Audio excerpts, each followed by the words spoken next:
Hi everyone. Today I'm going to complete my discussions of the four films that are in this recent Arrow uh, box set of four collectible films that they entitled Twisting the Knife. And this final film is called Le Fleur du Mal, or in English, The Flower of Evil. And this is, again, artwork that I absolutely really loved. I didn't write the name of the artist who did all these drawings, but really a superb set in general, with lots of great supplements. And The Flower of Evil is a story that was inspired by Claude Chabrol's reading of the story of Lizzie Borden, who famously killed her parents and then was exonerated. And she was a very young girl at the time. And she lived, she was exonerated, lived in her own house for the rest of her life with the same neighbors, even though everybody knew that she had actually been the culprit. She was the only plausible explanation of who killed her parents. So Claude Chabrol gave the idea of the story to Catherine Ilishef, screenwriter, who had also collaborated with Claude Chabrol on The Ceremony and on Nightcap. And also two other stories where somebody commits a crime and is not punished, and then what happens in the future. This is, in The Flower of Evil, we have a sort of a story of two interconnected families interconnections that go back quite a few generations. They've sort of intermarried within each other. And in 2002, this is manifested in a husband and wife whose spouses had died together in an automobile accident, and they then married. So, and the wife, played by Natalie Bai, has a daughter, and the husband has a son. So they're step siblings, but they've grown up very closely together. They have sort of amorous feelings towards each other. The boy has gone away to college to the U.S. He comes back, but their attraction to each other, they're step siblings. Incest is always on the edges of many Claude Chabrol films. And they're sort of cousins as well because of this interconnectedness. And then we even get a pretty clear indication that they might actually be half brother and half sisters. But what's odd about this romance is nobody points it out, whether it's appropriate or not. In fact, because these two families have gone back through generations, it's kind of not just tolerated, but they're actually kind of happy. At least a couple of them are. A couple of the relatives. And what's strange is it's so idyllic, this love story. I mean, this is one of Claude Chabrol's most idyllic love story. And it mirrors the past. There's an incident in the past within this family that goes back to the World War II era. But this is a very dark story because it's a dark story of how the past intrudes on the present. But it's rather playful. It sort of has a fairy tale ambiance to it, a mythic quality. It's often present in Claude Chabrol movies, in which here we have the past and present sort of colliding together or intermeshing together, because the incident of the family, the previous incident of the family, the dark story of the past is a story of patricide, where a daughter murders or is accused of murdering her father, who had been a collaborationist during the times of Vichy, and he had named the Jews and also his own son, who had become a resistance fighter. So, and we learned that early on in the movie, and but we seem to have a replay of this kind of situation in the present. And as Aunt Lean, short for Micheline, who is the octogenarian in 2002, she explains to her great niece that time does not exist. Life is just one perpetual presence. They're in the same house, and there's a sense of passing on the guilt.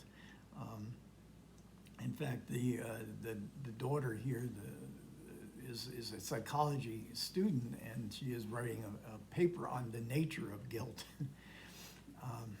And all this past and present really starts right from the beginning in the opening credit shot, which is a beautiful, flashy, unusually flashy shot for Claude Chabrol, where he tracks on the outside, the garden of this mansion. But we're not in 2002. It's more or less period. And the camera glides through the garden, pauses to see the flowers of evil, goes through the door of the house, and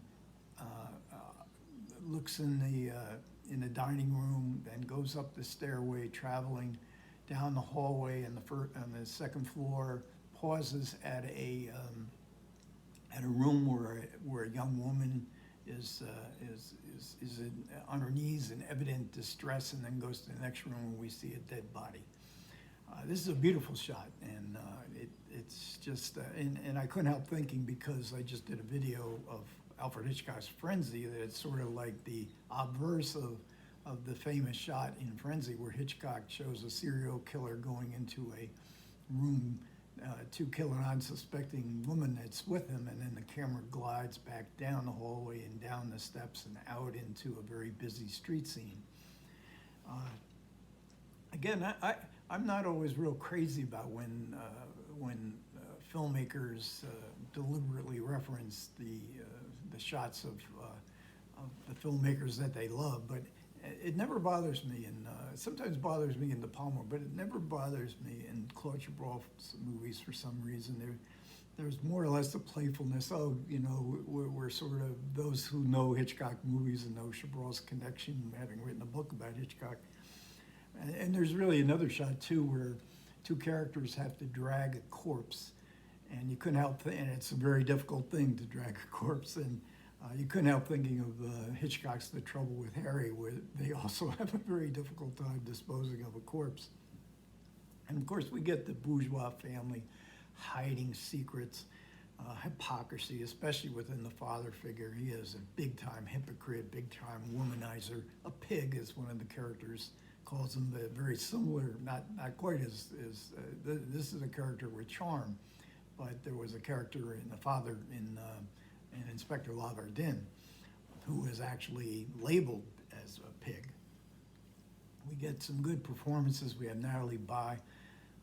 She plays the mother. She's running for office, so we also get a political dimension. She's running for mayor. And her assistant, played by Thomas Chabrol, Claude Chabrol's son, by Stéphane Audran. This is probably the most significant role that I have seen that Chabrol. He's in many of his father's films. But the film belongs, and the actors playing the step siblings also very good. But the film belongs to the octogenarian, the Aunt Lean, played by Suzanne Flan. She's absolutely magnificent. She was a great stage actress. She played in a number of English language films. In fact, she was in John Huston's Moulin Rouge, and we learn in the commentary that they had a passionate love affair at the time that Huston was making Moulin Rouge. She was in The Train with Burt Lancaster. Small parts, but she is absolutely amazing in this film. She is mysterious. And Chabrol uses her to have her memory to delve into some very haunting imagery of what happened in the past. A past of, this past of collaborating it often comes up in Chabrol movies. He actually made a documentary of Vichy, France, and the collaborationism of it. And he also made Line of Demarcation, which was explicitly about those who resisted and those who collaborated, and the guilt thereof. And again, we have the geography of the house. There's actually two houses. We get to know it all: the dining room, the conservatory, the stairway, a huge, reflecting both the present and the past. And then we get a beach house too, where the young couple, the step siblings, go to sort of consummate their romance, and where Aunt Lean also comes. It was her house, and the past is very much meaningful to her as well in this house. And as always in these two box sets, Twisting the Knife and the previous one, Lies and Deceit, we get tremendous extras all the way through, but in particular we get Claude Gibral scene-specific commentary. This is the best one, I think, of all the 9 movies, and all 9 movies in these two box sets. We get Gibral commenting on his scenes and his director style. I would think if you were going to film school and you wanted to be a director, you would have to watch how Claude Gibral describes his filmmaking technique. I mean, it's simply amazing. It's very technical, but it's always interesting because he points out things that he wants the audience to notice, but even he's suggesting it. He's not throwing it in the audience's face the way he organizes the characters within a scene. There's a great scene in the conservatory where all 5 characters, actually 6 characters are, the main characters of the movie are all gathered together, and he explains how he moved characters to this side to that side. A great final shot where you see the young girl and Aunt Lean sitting on a couch next to each other from the standpoint of a bird cage. They're sort of connected within this cage, which they indeed are. So this will end my disappointingly, there's no more to watch. But there are there's about a dozen Claude Gibral movies streaming on Canopy, which in the US you can get through your library system. And some of these films in these two sets, but also some other ones. One of them I don't believe I've ever seen. La Ceremonie is streaming there. It's also streaming on the Criterion Channel, which is thought to be, and is not in these two sets, and it's thought to be Gibral's masterpiece of that late period. So there are some other movies available. Gibral's documentary on Vichy is also included in the Canopy. So that's what I'm going to watch because I've never seen that one before. As far as literature goes, I've shown Guy Austen's book, excellent book, and we get Catherine Dostoevsky. I'm sorry, it's such a hard name for me to pronounce.